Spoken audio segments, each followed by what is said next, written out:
So, to just come right out and rip the band-aid off here, is Drop anything that's gonna blow your mind, or is it perhaps the best modern example for its genre?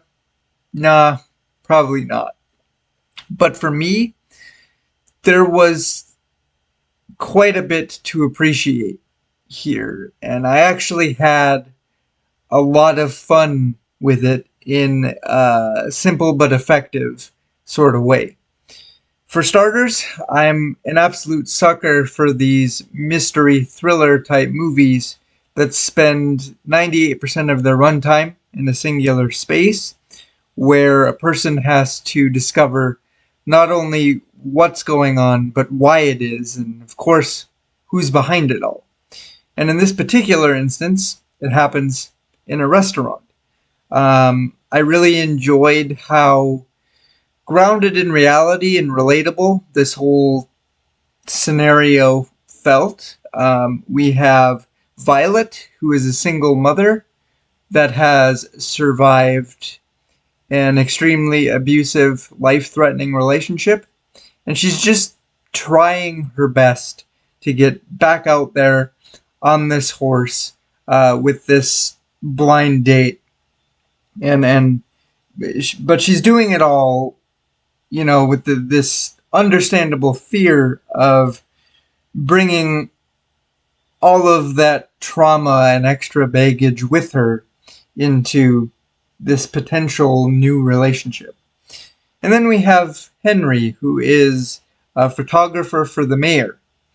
And while I would certainly hope that the political blackmail and espionage that he's bringing to the table would be significantly far-fetched in this situation, I suppose when you're associated with government on any level, there's always a likelihood that you're going to see something, hear something, know something that you're really not meant to, and it's going to piss some people off.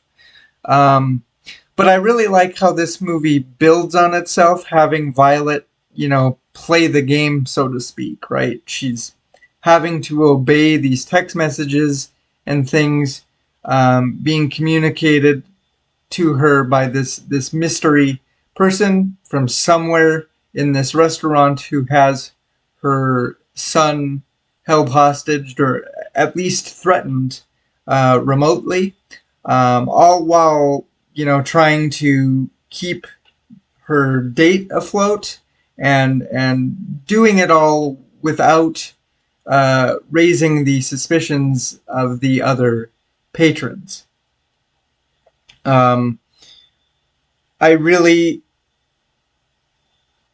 enjoyed the some of the side characters here. There is the sister or the fun aunt who absolutely gets the crap kicked out of her by the end of the movie, the poor thing. And then there's the waiter who is used as a comic relief to kind of slice through some of that tension that they built on at different points in the movie. Um, and I really enjoyed the kind of redemption arc, I guess you could call it, that they give Violet, where, in her previous relationship, at this very pivotal point, not to give it away, but the movie kind of draws attention to it. She freezes, right? She doesn't act, and if things had played out any differently than they did, she and her son would most certainly be dead. But here we are in this situation where she's not freezing, she's not overthinking, she's not dwelling, she's not doing anything except acting. She's Mama Bear is racing home to protect her son and her family from the bad guys. And that was just some really nice growth and character development to see, from her in the beginning of the movie to where she is now living in this moment.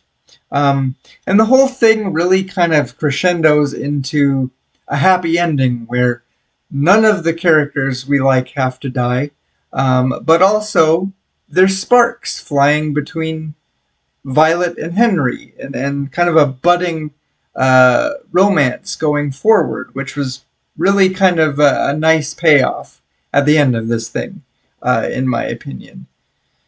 But yeah, I guess in closing, I would just say, like I said before, this isn't trying to be anything great, but I think it succeeded at the very least in being entertaining and entertained. I certainly was, and I have zero complaints, as you can see, about my experience with it.